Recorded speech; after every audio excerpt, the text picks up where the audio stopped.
Behold Jerusalem. Found. The Zodiacal Miracle in the Map of Britain and Northern Ireland and its Message for Our Time. By Graham K. Griffiths. Chapter 9 Scorpio. And does Northern Ireland mirror the crimes of all mankind? And when he had dipped the sop, he gave it to Judas Iscariot, the son of Simon. And after the sop Satan entered into him. Then said Jesus unto him, That thou doest, do thou quickly. John, chapter 13 verses 26 to 27. General area, Northern Ireland. The Scorpion faces east towards England and the sign of Aquarius. Belfast sits partly upon its sting. We have left the safety of the Ark and now find ourselves hung high above its stern as though caught up within an approaching tornado. As we hang in this buffeting station, you ought to know that when I first saw those sinister arms protruding out of this corner of Ireland, I immediately looked away, consoling myself he wasn't there and that I'd find him elsewhere on Albion's mainland. Why? Because I'd rather have found him anywhere upon the globe than sitting on the streets of Northern Ireland, for would it not seem too cheap a shot to have him, of all signs, occupying that tortured plot? But as the Ark slowly filled up with all the other giants, I became sadly aware that there were no telltale pincers protruding from anywhere else. Simply there was never, ever going to be room aboard the Ark for Scorpio. Only Northern Ireland could house him. The land would have it no other way. My hands were tied, and my mind, I confess, has been troubled ever since finding it by the all too obvious ramifications of this provocative placement. Yet, I also know that in its deliberateness must be heard what can only be the most heartfelt cry of the Mother Earth. As you read on, you may, like me, also have to concede that no place upon the whole planet could better harbor the mythological threat to Albion's Ark, and thus perhaps, to the very continuance of life on Earth. Building up to this worrying scenario, take William Blake's Jerusalem, for me a veritable prophecy of this miracle of Albion. Among the visionary verses the poet allocated to Ireland, would you believe, was one suggesting that that country would be both the redemptive and regenerative force that will via its ferocity, sting, reawaken the half-dead giant Albion, and with his rising the return of a new golden age. My bracket. Sobering or what, when placed alongside what the earth has sculpted in Northern Ireland's foundations. Blake, however, goes further. To underline the threat to his new Jerusalem he marked its attacker's place with a compass reading of, but westward a black horror. Though even if this wasn't enough, to ram the mystic message home he also allots a number to the whereabouts of this same terror, a number which for us looking at a clockwise round of giants is itself a virtual map reference, and one leaving no seeker of Jerusalem in any doubt where to look for the initial whipping up of that anti-Jerusalem storm of storms. I shall tell you that number later, but in the meantime you must understand that, although this sign of the Scorpion does indeed have dark work to carry out, it nevertheless has in the end, as even Blake intimates, a God-given regenerative role in this grand stage play, geared towards the winning back of a global harmony and balance. A return to balance is what every earthy inch of Albion craves, an equilibrium of the yin and yang that the ancients knew to be poetically imperative to the fruitful workings of all creation, the black yin and white yang being symbolic of the crucial feminine in negative and masculine in positive polarities. To them neither color was good or bad, except when man chose to divide them to the extreme, when even the so-called good or white light could itself become an inbred and harmfully unbalanced force. Their goal was always to hover at the neutral quintessential heart of the yin and yang's complementary opposites. So look at the artwork on the cover and see the absolute screaming epitome of division, or anti-harmony. Not only is Scorpio physically sundered from the rest of Albion's giants, his own starry family, but so too diplomatically from the rest of Ireland. And this in turn forces me to wonder if the painful segregational struggles of those who live upon his back are in themselves some sinister reflection of the bigger picture that broods unseen beneath their floorboards. Do I go too far? Please hear me, or rather the land, out. This Scorpion, however, is not purely Ireland's grief, for I think we'll find him representative of the disharmony shot through the whole of mankind, especially so in our relationship to the rest of creation. Thus, in this one damning portrayal of multi-layered severances, We are being urged to look urgently and deeply for both the cause and pending effect of our and Scorpio's alienation from a state of universal harmony, a spy which may now be already threatening the whole structure of life on this planet. Must be the reason why an arc and all stands for has docked on the face of the planet. And it has happened at a time when man has even split the atom for malevolent purposes, and with it perhaps finalized his own divorce from everything else. If so, he may now have dire need of a lifeboat for that day when all the disharmonies he has wrought might blow up in his own face, and it might be that in this ark there is stored for him a lifeline back to the divine laws of the creation, and with it, perhaps, a way of living beyond our wildest dreams. Focusing in. So let us try to make sense of this, the land's blatant show of disharmony, for if we can see something of ourselves in it, we may then have sight of not only how our protracted ignorance might have caused such a global disease in the first place, but how we may bring about a return to a saving harmony. Start by looking at the whole artwork and see again how all the other signs are gathered in the arc. See also line drawing for Cancer. While Scorpio, although as starry as all the others, has been visually pushed away, as though disowned, set adrift in an open boat, to become a breeding ground for further imbalance and discontent. Thus separation and division anti-oneness must be the pictorial key upon which the Earth now wants us to sharply focus. Simply, I feel she wants us to see in that picture of alienation our own present position in relation to the rest of creation, and from it attempt to gauge just what we're doing to present a threat to the ark, and thus to the continuance all life on Earth. For surely an ark lacking even one God-ordained passenger is no ark at all, her cargo of the word of life rendered incomplete and thus fatally flawed. Clearly then, and if I'm reading this picture correctly, it is the inharmonious doings of man which constitute the coming storm that is set to rock the boat. Coiled Scorpio is but our symbolic stooge. But now I catch myself chewing my pen and feeling a fool, for when one starts bandying about suggestions of trying to harmonize with the forces of nature, most folk turn off with an, "Oh, Christ, listen to this cheesy rainbow-jumpered new ageist crap." And why should we want to listen to a god buried in the landscape and seemingly trying to converse in mythical mumbo-jumbo, when we are ourselves on the verge of cloning a man in our own selfish image? In answer, and not feeling foolish at all, I believe we are indeed gods, though alas gods gone absolutely insane, and Scorpio seen stinging himself to death on Albion's prophetic clock face is the cutting caricature of the same. If it wasn't so deadly serious you'd have to laugh at this near 90-mile-high piece of perfect satire. Behind the satire, though, I sense that a terrifying race is on to make us understand something of paramount importance before it is too late. To grasp it, let us begin to ask some disturbing questions, and then try to read their answers in the landscape. First of all, I put it to you that if the land really could be some sort of living mirror, then Scorpio might be where it is poetically cracked by our every greedy and destructive act, whether committed against brother or brook. Recall some of the destructive acts perpetrated by man, the Somme, Belsen, Hiroshima, Lockerbie, through to one of those last few tigers left in India, as I write its pelt drying in the sun, while its supposedly medicinal bits are already in a box posted to China. I could go on and on, but imagine all of it reflected daily in Scorpio's remembering mirror, to fester there and then be reflected back as an invisible pollutant, a supercharged negative vibe, in a word evil, the very reverse of that wonderful word live, which in Liverpool covers the face of the Christ child, and so to infect another and another, even the very air and grass, to such a point where everything is spiritually dulled, everything robbed of a telling degree of vitality, until the concept of a new dawn, a heaven on earth, is entirely laughable. Whereas the prospect of a hell on earth is far easier to contemplate. I'm asking, then, if our myriad acts of imbalance have created a living force which can itself exhale, or reflect back, upon all and everything, an infectious anti-love and life vibe, a force which, for the sake of Albion's street theatre, I must now begin to personify as an unbalanced and incestuously conceived child of our own selfish making, and who now wishes to unencumber himself of the piteous weight of the wrongs we have put upon him.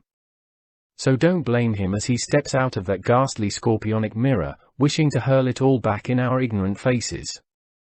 And we can feel him coming, too, by the blurring of the seasons which clatter around his head, by the rising seas at his heels, and the fumes of hell upon the radioactive breeze of his breath. We shall come back to him shortly. But speaking of hell, is Northern Ireland the actual mythological location of the underworld? Now wouldn't it do my case a power of good if I could bolster the brooding negativity I've already thrown onto this troubled corner of Ireland, by also trying to dump upon it the fabled location of hell itself? Below the belt or not, it wouldn't be hard to make a case based upon ancient belief. It goes like this. More often than not, the ancient peoples of the Northern Hemisphere believed that the land, which lay upon their furthest western horizon, to be the land of the dead, the otherworld, or Hades. Always when someone died, it would be said that they had gone west. Indeed, until fairly recent times, and perhaps even still continuing in parts. I believe that in the funeral processions of Egypt the female mourners would cry out, "To the west! To the west," in a tradition, according to Dmitry Merezkovsky in his The Secret of the West, that had gone on without ceasing for 6,000 years. The West being to them the location of the eternal birthplace of human souls, the kingdom of the dead, the duat. Westwards would their shades drift on boats across the waters of death to where the sun disappeared beneath the horizon, and where would be found the fields of the blessed, a place envisioned as a second or mirrored Egypt. Bliss beyond the horizon, however, was not guaranteed. Those Elysian fields being but part of a region beset by monsters and an eternal gloom, and through which the soul of the deceased would first have to find a path. Anyway, because to the Egyptians the scorpion was sometimes considered to represent evil, even allied to the terrors anticipated in the passage of death, can you blame me for now suggesting that Northern Ireland's gloomy secret could be the flip side of those blessed fields? In a word, hell? Certainly. These terrifyingly beautiful monster-filled fields of Albion still mark the spot where each night the sun of Egypt dips into the west, fields wherein, I propose, a soul, whether of one deceased or not, might well find something which could afford it a rebirth to the full splendor of just what a gift a life on this holy and conscious planet really is. Could then, a forlorn vibe of that scorpion coiled in Northern Ireland's foundations have been picked up by the seers of ancient Egypt, and who then interpreted it as the abode of lost souls? Whereas any vibe sensed rising up from English and Welsh fields, where the mother has danced and a great bull of fertility bellowed, would logically be accounted by them as emitting from what could only be the fields of the blessed. Oh, and while you muse on that, did I tell you that their duat had 12 regions for a soul to pass through? Note, maybe Northern Ireland, Wales, and England are indiscriminately overlaid with both heaven and hell, and only via one's own particular stage of spiritual development does one or the other show itself as the vista before you. Certainly, such a two-way mirror existed in the beliefs of the Celts regarding the appearance of the other world. Should you feel, however, that this my attempted grafting of Egyptian mythology onto Celt-trod fields too far-fetched, well, towards the end of our journey, and high on Cumbria's cross, see the dark twin, you will see in stunning pictorial detail just how much of the Egyptian rites of death and rebirth has seemingly been stamped onto this remote part of England.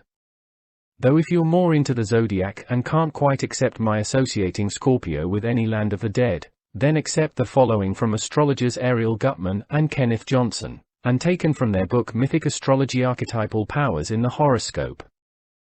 The connection between Scorpio and the underworld goes back to the very beginnings of astrology. Time and again a hunch inspired by a myth seems effortlessly to find collaboration upon this landscape, and all you can do is shake your head and feel dumbstruck. Yet in the very simplicity of this revelation, I am not unaware that there is the danger that many will judge it all as being just a little too simple, and therefore easy to brush aside as not worth serious consideration. And in this we have the one weakness of Albion, for its absurd simplicity will be an insult to the intelligence of many. What a pity. Let us hope, though, some will actually warm to this same disarmingly simple rhythm of revelation, and through this alone will stick with the uncanny tale longer than most. Indeed, its ability to disarm with humor and a child's amazement is, on the other hand, Albion's chief strength. For its hikers, happiness therapy on the hoof. And so with cracked mirrors possibly reflecting back, even paying back, our every crime against the harmony of life, and this in turn fueling more of the same, together with the evidence I've shown for the ancient world's thinking that the underworld, both terrifying and blissful, was situated pretty well where Britain and Ireland sit today, it's once more over to you to make of it what you will. As for me, I think it means it is time for an updating of mythology. In order to see if a pictorial, mythologically loaded message is rising out of Britain and Northern Ireland, and relevant for today, I feel we must attempt to read the seemingly purposeful rearrangement of the heavens, as shown upon Albion's fields, in conjunction with the myths in which our ancestors may have secreted away the very purpose of life on Earth, and its link to the harmonious workings of the cosmos, these tales more often than not revolving around the search for the knowledge of the absolutal self-enlightenment, immortality. And perhaps via such overlapping of myth onto these reshuffled constellations a pictogram will appear and be somehow strikingly applicable to today's global circumstances. For surely if message there is to be found, it must be screaming in the face of today, or else why this sudden unveiling of itself after ages in hiding and preparation? With the above in mind, and because this shocking phenomenon has chosen these British Isles for its stage, a most useful myth to apply to the pictures before us must be that of King Arthur and his Round Table. Indeed, could not this circular tour around the houses of Albion's horoscope already be the fantastic, yet so simple, truth behind that very table? Each sign a seat of learning around it, and each seat leading ever closer to the Grail. Whatever, in this proposed reapplication of an archetypal myth onto the present-day map of Britain and Northern Ireland, we may even begin to read what could be the 21st century's own chapter in the eternal cosmic myth, this again ever centered on the long-awaited rise of man into God-man. And should we, or else why this almighty depiction of an ark, be the generation who are nearer than any other to obliterating once and for all the prospect of that ultimate goal, then this updating of the Arthurian quest for the Grail might, even at the 11th hour, educate us on how to avert the disaster and fuel instead that longed-for evolutionary leap to conjure from a landscape table, inlaid with stars, a new golden age. Let's then begin this new take on Arthur's eternal quest by allowing me to further personify Scorpio, again for the sake of Albion's street theatre production, by now actually naming him. Let's give him the name he had when he last murdered the promise of a golden age on these shores, that name being Mordred. Though, as Mary Kane suggested when she found this same one hiding in Glastonbury's Scorpio, you may know him better as Judas, even Lucifer. His names are legion, his role has ever been the same, to sting us to new heights of enlightenment. Note, and just as Mordred of Scorpio breaks the balance of these 12 terrestrial signs of the zodiac, didn't Judas before him break up the band of the 12 disciples? Take center stage then, you incestuously created son of Arthur, conceived after the king had been tricked into sleeping with his sister Morgan Le Fay, who had for the occasion deviously changed her appearance, an act which ensured that even Mordred's conception would be stamped as another symbolic act of imbalance. Yet Arthur tried to make matters right again, albeit in a way that was to pile wrong upon wrong, and we can learn how from Malory's medieval epic of Morte d'Arthur. Malory, you see, also saw evil unleashed in the shape of Mordred, and although never linking him to Scorpio or Ireland, nevertheless, under the guidance of his muse, had him expelled from the Round Table. Hear him give witness to what Arthur did when he had discovered that he, or you in the mirror, was the father and creator of Mordred, born to be the murderer of Balance. Why, even my computer's spellcheck constantly insists that Mordred should be spelt murdered. Arthur, wishing to put out of sight and mind the fruit of his illicit act, and very hurried-like, had all the boys born on that day put aboard a crewless ship and set adrift. And tell me again if this separation and banishment is not exactly remembered in Scorpio's situation, pointedly cut off from the rest of Albion? Bet your life it is. Anyway, according to plan, the ship did get wrecked, but much to the future woe of the Round Table, this zodiac. The boy Mordred was the only survivor, and was afterwards fostered by one called Nabba. Thus the mystic mechanics of payback were set into mythological motion for the tutelage of mankind. Mordred sought payback, and boy did he get it.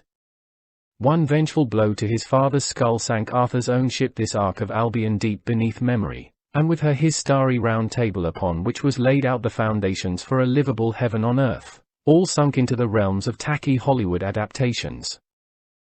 Behind the scenes, however, Mordred was cemented into his role as the eternal personification of every act that disrupts the flow of love and harmony. while Arthur, albeit still synonymous with the quest to found a golden age, would nevertheless carry the scar of one who had allowed an ego fueled by both pride and fear to gag the cry of a conscience, and hence wreck all he had striven for. However, it's rumored that just prior to the fatal battle with Mordred, Arthur's conscience finally broke through, and the old king offered his hand to his son. Sadly, the hand was slapped away. It was all too late, but perhaps via Arthur's belated admission of the wrongs he had tried to bury, he won the prophetized promise of a return to his ancient realm in effort to right his symbolic wrong at a time when it has itself been so replicated and magnified that a golden age may now never dawn. Has that time chimed in with this 21st century?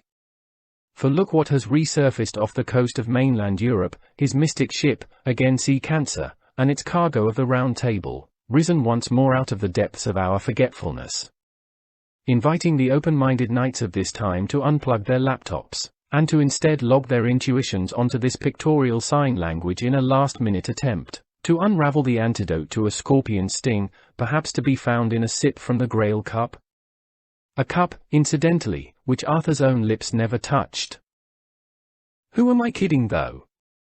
How many of us today have the new mindset needed to read what the land is saying and to shout back at it, "Stay your hand, Mordred. I recognize my band in yours, and mean it."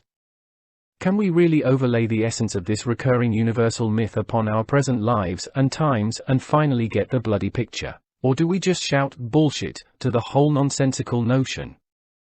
For what it's worth, I myself constantly battle with this same dilemma. To help make our minds up, however, and what with that suggestion of Northern Ireland itself being overlaid with the underworld, and Mordred being its doorman, get this, Mary came found that the Persians named Scorpio's month of November, to them the month of death, as Mordad. Again, get the poisonous picture? Note, only a passing thought here, but in that nabber did Mallory mishear his muse whisper neighbor, making reference to a neighboring land to Albion, Northern Ireland? Blake and the Celts had his number, and probably ours too. A good time here I think to further back up Mallory's chronicle and my Irish hunch in seeing Mordred's banishment from the Round Table, or this arc, as something, mythologically speaking, highly significant for us today. So let's bear that mystic number, previously referred to, which Blake, in a sense, stuck on Mordred's back so that we seekers of his New Jerusalem would know to where and why he was banished.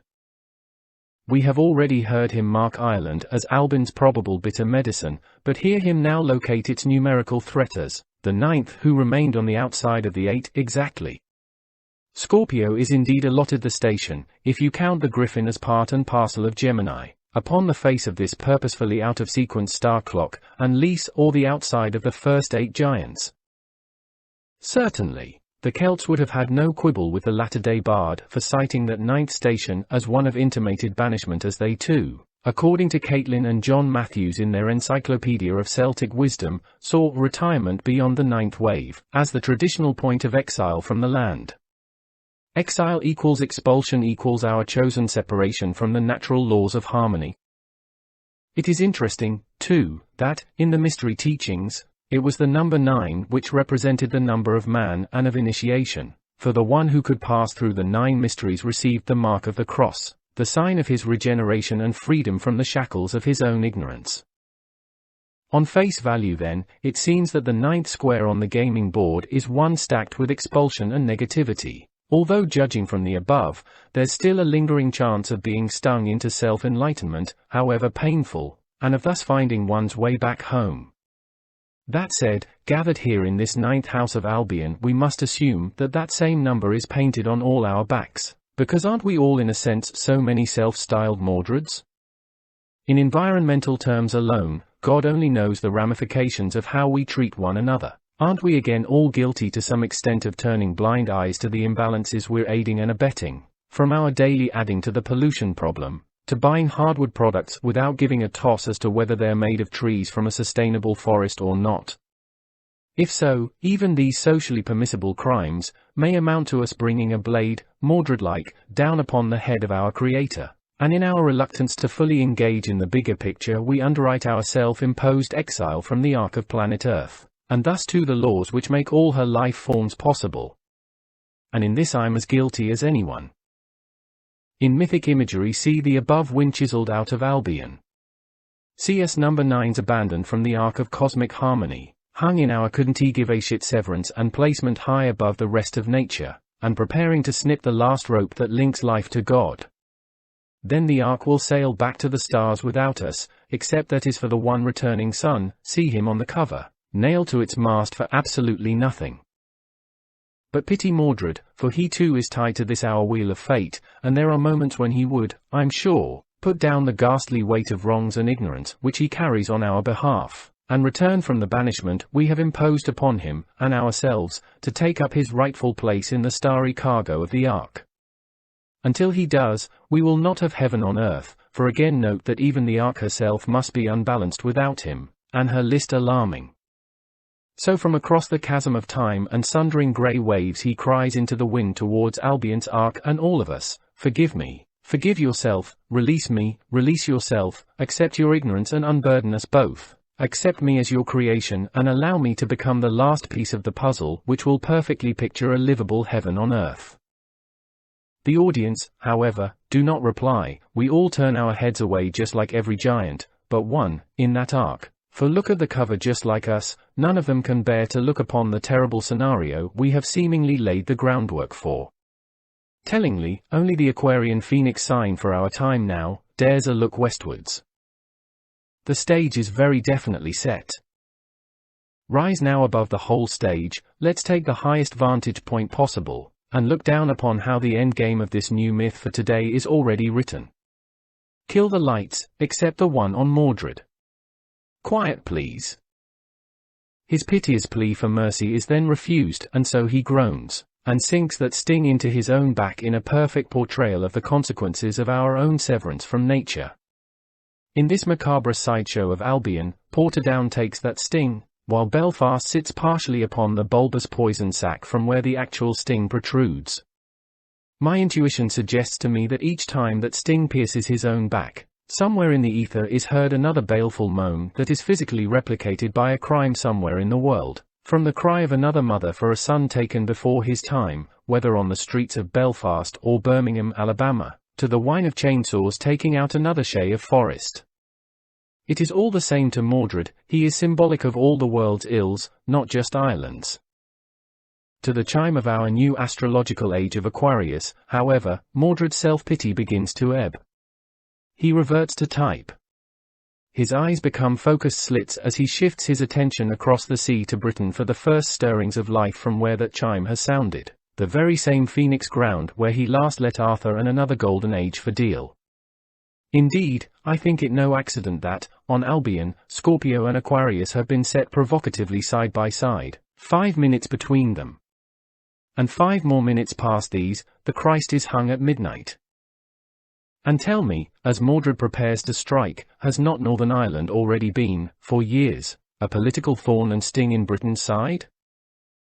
I do not, however, intend to promote a feeling that Scorpio dressed as Ireland will deal a blow directly upon Britain. I reiterate that whatever does come to wake us up will, I believe, be felt globally, and will be an entirely natural upheaval, albeit one instigated by one, or a culmination of the many imbalances we have committed against the natural workings of creation. Neither take this possible backlash as retribution from either the earth or God, for I believe retribution is a word inconceivable to both. No, what comes will be but the earth having to reinstate the balance of the natural order, and in doing so the seas may have to rise, the elements might well go berserk, and perhaps new viruses will break out and run riot. Although what the hell do I know? Only that when see an arc I'd guess that major flooding is going to be part and parcel of whatever chaos may be coming our way. Plainly, if I'm still on the right track, it is mankind, probably generations upon generations of us, who have primed Scorpio's sting to bursting point, hence our final disruption of the fundamental harmony out of which springs all life, whether it be a gnat or a man, must be a gnat's whisker away. Otherwise why this morning all this landscape fuss? Spotlighted, watch Mordred now pace his banished corner of the stage, that scorpion claw of a coastline opposite Cumbria, perpetually scanning eastwards to where the sun will rise, to where he knows Arthur is, still lying in his mystic barge, that gigantic resurfaced Ark of Albion. How he hisses and spits his venom towards it. Not only this, but he also grows stronger with every new atom bomb test, with every songbird shot for a delicacy, and with every mugging, for with each shock wave, each tumble from the sky, and each grandmother left bleeding in a gutter, Arthur's golden age retreats even farther out of mind. Therefore he senses that the time has come when the balance has so tipped his way, that events call for his horrendous reappearance upon the starry stage, where he will again perform to the world by kicking it up the backside. So, as chaos, he waits in the wings, ready to light the blue touch paper that will ignite the new astrological age which the land has seen fit to sculpt as a mighty pyre, overhung by a phoenix. Snag is, the whole thing is inverted. The picture doesn't look good. Okay, let's now stand on our seats so as to broaden our view of the stage. We need to check out what's going on around him. The previous sign to his was that guardian griffin, placing a protective wing over the face of the unborn Christ child, seemingly to hide its sleeping vulnerability. Here surely must be what's at stake, what's to be fought for the birthing of a new perception of life, the Grail no less. Then directly in line with Scorpio's pincers is that worryingly upside-down phoenix. This bird not only the sign for these present days, but it is also the next stop for us and Scorpio. Thus, if Mordred is also Lucifer, the lamplighter, you should not need a degree in common sense to know whose mythological lot it is to provide the spark, in whatever shape or form, that shall ignite that pyre and the immense consequences thereof. Indeed, does it already crackle? 5 minutes beyond that inferno, see the last scene, that of Christ crucified, and that part of the sign of Aries that is the Lamb of Spring, obvious promise of a new dawn. In your mind's eye, watch now a cinema trailer to these last 4 scenes. Indeed, see yourself as the hero or heroine. Simply, you need to give birth to Gemini's Christ child within yourself so that you may have perception enough to rise from this dire position upon the funeral pyre of the present. If you can give birth to that child of newer vision and allow it, in the shape of a death-defying phoenix, to carry you into the next scene, you will become one with the dancing godman, see you, the Lord of the Dance, and all he stands for. Then you can pass beyond midnight on this land clock and into a land signposted by the Lamb of Aries and, I dare say, wonders beyond belief. However, don't take your bow yet. Note that, in between that child and the spring, a scorpion waits, even surer sign of a danger, and where we may blow our chance. Thus he appears to be the terrible fulcrum between success and failure. Will his sting abort that spring child's birth or spur it on like a smack does to a newborn? Pondering this, shudder with me when I tell you that the brightest star in the constellation of Scorpio is upon its heart. It's called Antares, which Sesti translates as Anti-Ars, Aries, or rival of Mars, Mars being the ruler of Aries. Read his barefaced intentions. Your own final scene, then, is left as a massive question mark, shaped by Scorpio's arched and twitching sting. God help us all on the day it jerks downwards. Do not despair, however. In that phoenix, which is struggling to rise, we are to find overwhelming signs of Arthur's presence. He who was and still is the epitome of hope against all the odds, a name that lives on as a champion of every stumbling man who yet still clings to a dream of better days. Believe me, we shall find Arthur's force just as potent and alive as Mordred's when we enter that station of the Firebird. Admittedly, in his life Arthur was no saint, but one who had a vision mirrored in his round table of bringing down heaven to earth for both beggar and king to enjoy a grail attainable by all. In the grand animated mythology of Albion, this once and future king will be found to be rousing, as promised, in this hour of need. He too feels the shadow of the sundial touch his Cumbrian barrow and even now girds the truth-seeking Excalibur to his side. Remember though, that the main player in all this will always be you. Sorry, but I must ask it again. Time now to leave this stage for a moment, and prod a little deeper the possibility that Mordred's abandonment from the universal truth and, as a consequence his self-destruct nature is but a mirror held up to the faces of us all. It's time therefore, and just as we did when looking into Gemini's Liverpudlian face, to dare ask again the admittedly outrageous question, albeit one that will not now go away, as to whether the land, assuming firstly that man can influence via his thoughts and deeds the spirit of place, as a self-aware and sensitive mirror can somehow reflect back on us that which we've given out, thus subtly influencing more of the same, whether born of agony or ecstasy? The answer to this question could be as damning as it is filled with the potential of our finally getting off the treadmill of what could be the most prolonged of self-perpetuating vicious circles. Thus, whether ridiculous or not, I'm asking for a second time if Northern Ireland's troubles, when overlaid by either a zodiacal or Arthurian template, have a shared pain, no matter how poetic, too obvious to ignore.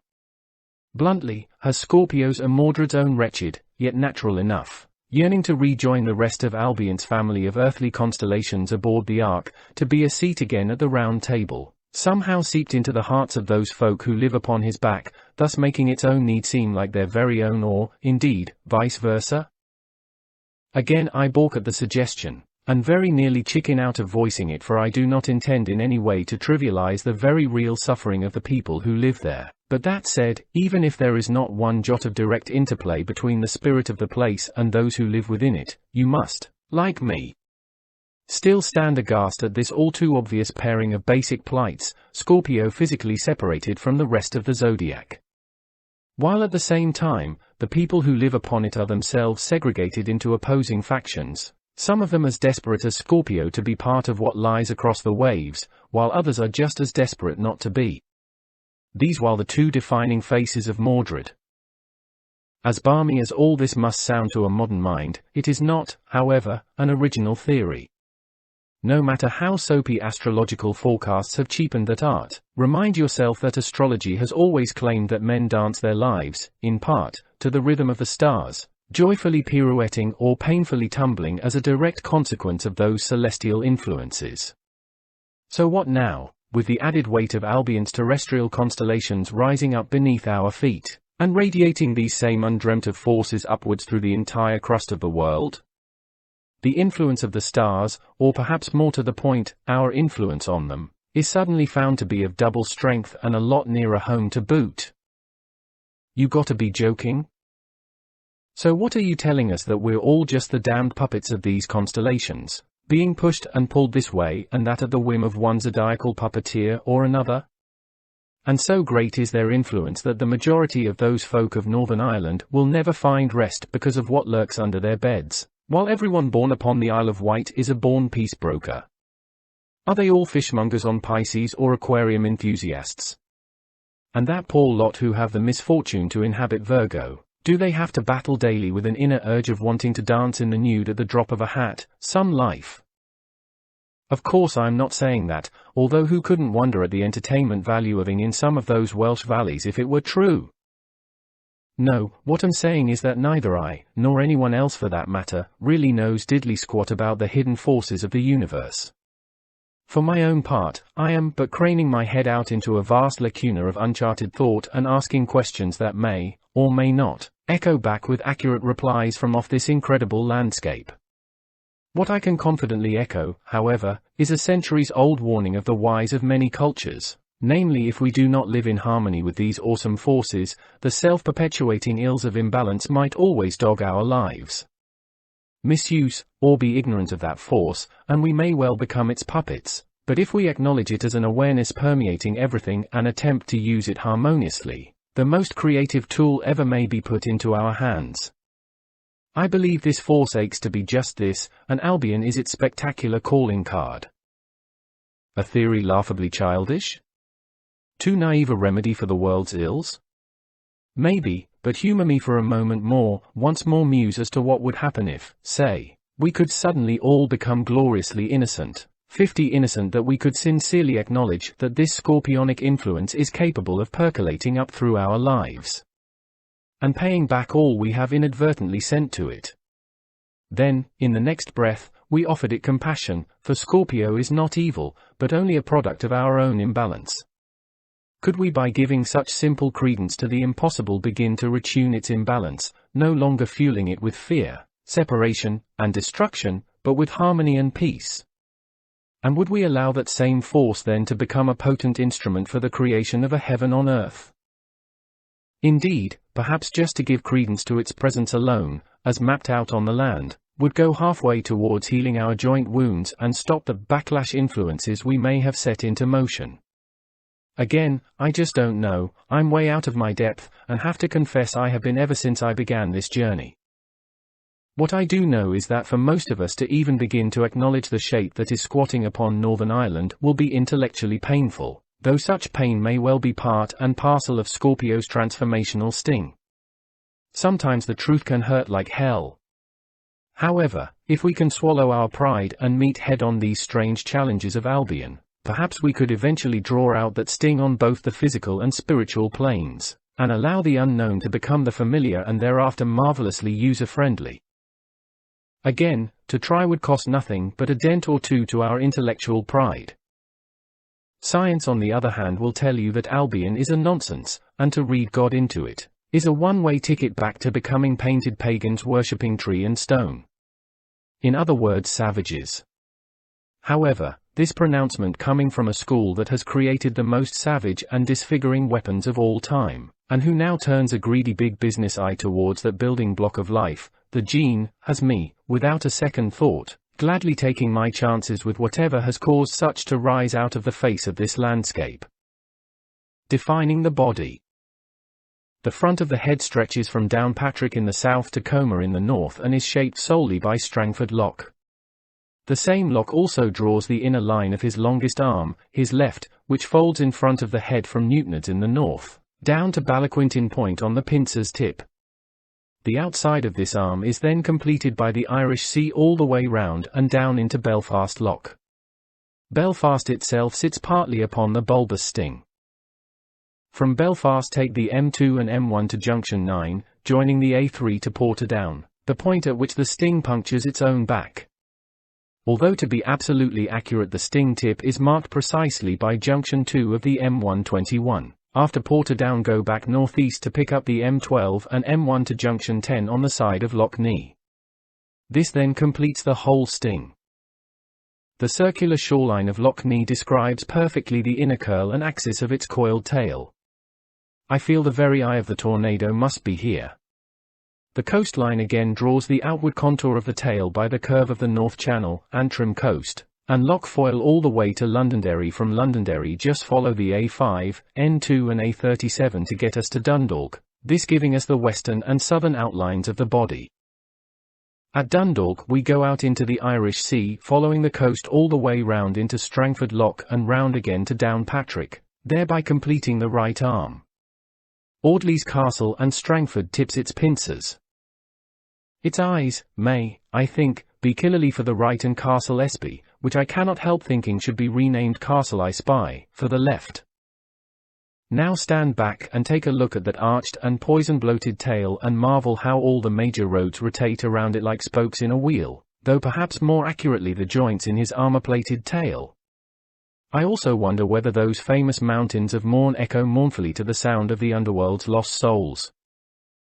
I have suggested the legs in the areas to both sides of Carlingford Loch, although I do not think they're vital to plot. We've seen enough already to know what's here. Glastonbury Scorpion, you will note, has no visible legs. But what if you're a Scorpio, reading all this? And, worse still, what if you actually live upon this sign? Whether a Scorpio, Ulsterman, or both, please do not fret. This is what the book Mythic Astrology says regarding the nature of those born of this starry house. Scorpio's process concerns life, death, and rebirth. This is a constant theme in the lives of Scorpio individuals. They typically experience a death or near-death experience, only to be reborn, and, like the phoenix, rise from the ashes of their former selves and soar to the heights. This process is seldom undertaken willingly. Scorpio is fixed water, Loch Nee, therefore it does not usually welcome change. The snake has to bite these reluctant Scorpios first, then their atomic reactors are ready to fire back with a vengeance. Bracket mine. So, people of Northern Ireland, the eyes of the universe may be upon your homeland, but, be assured, you are not accursed. Hold up your visions of peace, of tolerance, of a desegregated society, and, like so many lanterns, lead us out of ignorance and into a newer age of greater understanding, both of ourselves and our surroundings, to a time when we will never again cause division of those things that should be one. You peoples of the Scorpion may harbor our last chance of rising above ignorance.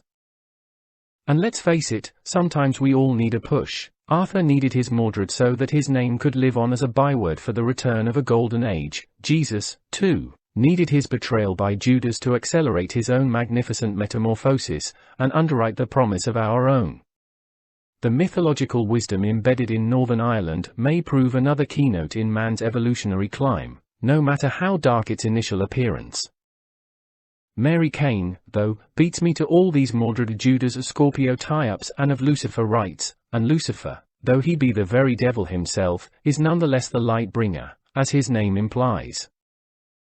In the final analysis, Scorpio's function in Albion's present scheme of things is as a cleansing castigation to all our imbalances. The Bible backs this by calling the scorpion the divine scourge, although still acknowledging it as an initial symbol of desolation. This, along with Blake's redemptive and regenerative view of Ireland, secures the role of Albion's own divine scourge in waiting, and the antidote and balm for many wounds may come through our understanding of the cause and effect of its mystic poison. Coincidentally spot on. Lastly, let's return again to the above quote from Mythic Astrology regarding the nature of Scorpios, and to pick out just three, and I'm sure quite coincidental, words: phoenix and atomic reactor. Take these with us as we head eastwards back across the Irish Sea to reboard the ark where the phoenix flares. We'll make landfall on the wing of that firebird and on a spot where already the pyre is uncannily ablaze. Indeed, one of the hottest spots on the planet is here, as the land must have ordained, to reinforce this ancient myth so that we, living now, can understand it the better. This place is called Windscale, Sellafield if you will, the Thorpe nuclear reprocessing plant, magnet for a planet's ills and perhaps ultimate symbol of an age out of balance with itself. As always, make of it what the hell you like.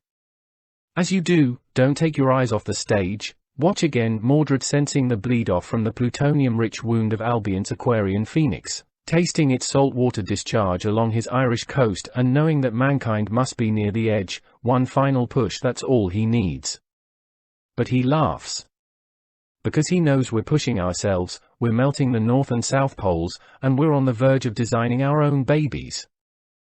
He puts on his blackened armor and draws a cloak about him, as the narrow sea which separates him from his target, his estranged father, indeed his entire family, whips to a frothy scum. The sun is rising. Arise, Arthur! Put on your phoenix helm, as of old. The time has come for you to walk your table of stars again.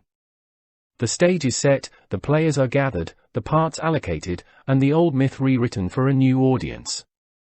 But will they want to read it? Our story note. The following is included as it is not my intention to rewrite this work and so to publish it in its entirety. However, we now know that, like the WEF and WHO, the UN are not on our side and by their own admission, they own the science on climate change. Stop press! Just 2 weeks before going to press, and with Scorpio very much in mind, I strongly felt that the following should be added to Mordred's last page. Reaping the Whirlwind was the front page headline of the Independent newspaper on the 3rd of July 2003, and from under its subheading of Extreme Weather Prompts Unprecedented Global Warming Alert I have culled the following extract. In an astonishing announcement on global warming and extreme weather, the World Meteorological Organization signaled last night that the world's weather is going haywire. In a startling report, the WMO, which normally produces detailed scientific reports and state statistics at the year's end, highlighted record extremes in weather and climate occurring all over the world in recent weeks, from Switzerland's hottest ever June to a record month for tornadoes in the United States, and linked them to climate change.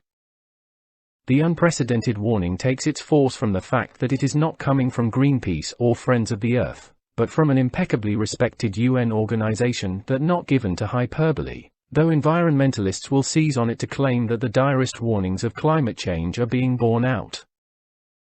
The report goes on to list that in southern France, June temperatures were 5 degrees Celsius to 7 degrees Celsius above average, and Switzerland had the hottest June for at least 250 years. For England and Wales it was the hottest June since 1976.